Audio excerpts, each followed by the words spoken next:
Lemon slices, dried with chili powder, garlic, ginger, salt. 2 tablespoons vinegar, curry leaves, 1 tablespoon chopped garlic, 1 tablespoon chopped ginger, 2 chilies chopped, 1/4 cup sesame oil, 3 to 4 chilies, 1/2 tablespoon asafoetida, 3 tablespoon cashmere chili powder, 1/2 teaspoon turmeric powder, 1/4 teaspoon mustard seeds, 1/4 cup lukewarm water. Heat the pan.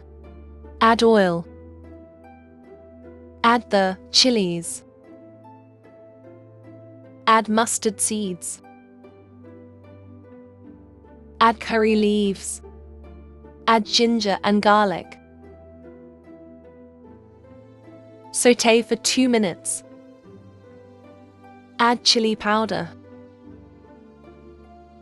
Add turmeric powder. Sauté for 2 minutes. Add asafoetida powder. Mix well. Add vinegar, then salt. Add lukewarm water. Mix well.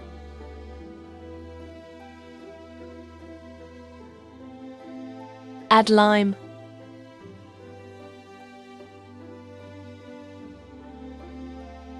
Cook for 2 minutes. Keep it in the refrigerator as we added water.